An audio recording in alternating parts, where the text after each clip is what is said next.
আসসালামু আলাইকুম ভিউয়ার্স, কি অবস্থা সবার? আশা করি সবাই ভালো আছেন। আজকে ব্লগে চলে এসেছি আমরা আমাদের গ্রামে। গ্রাম মানে শান্তি, গ্রাম মানে অন্যরকম এক প্রশান্তি।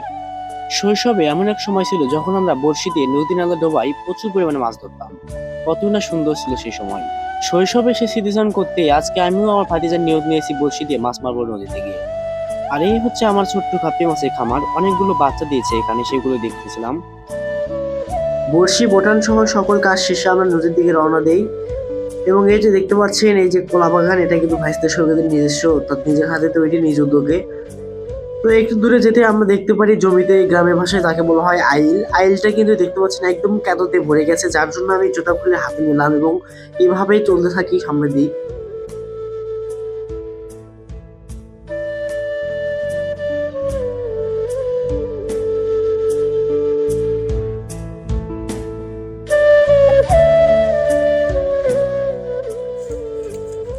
তো গাইস, ফাইনালি চলে আসলাম নদীর পাড়ে।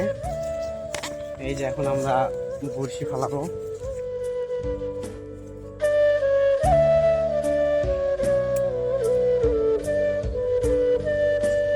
তো অতিবৃষ্টির কারণে কিন্তু নদীতে অনেক স্রোত দেখা যাচ্ছে, আর অনেক মানুষ কিন্তু চাক দিতেছে এখন। তো আগে বসে একটু দেখি, ফাইনালি আমরা কিন্তু বড়শি ফালাই দিছি। এই যে দেখতেছেন বড়শি। তো নদীতে কিন্তু পানির কারণে এখন অনেক স্রোত দেখা যাচ্ছে। তো ওয়েট করতে থাকি। মূলত এটা কোনো মাছ মারার উদ্দেশ্য নয়, এটা হচ্ছে একটু অনেকদিন হলে, আগে যখন ছোট ছিলাম তখন অনেক মনে করেন পুকুরে বিভিন্ন ডোবা আছে, সেখানে বসে নিয়ে যেতাম এবং অনেক মাছ মারতাম। তো সেই প্রেক্ষিতে ভাবলাম অনেকদিন হলে অনেক আগেকার ছোটোকালের স্মৃতিগুলো একটু চালন করে দেখি। তো সেই উদ্দেশ্যে কিন্তু আমরা বসে নদীতে আসছি। আর আমাদের সাথে কিন্তু এই যে দেখতে দেখতে কিন্তু রাস্তায় ধরে নিয়ে এলাম এই যে আমাদের এলাকার ছোট ভাই আব্দুল। তো ওয়েট করতে থাকি, এটা মূলত একটা টাইম ওয়েস্ট বলতে পারেন। সারাদিন শুধু ফোন স্ক্রলিং করতে থাকি, তো ভাবলাম একটু এদিকে একটু রিফ্রেশমেন্ট।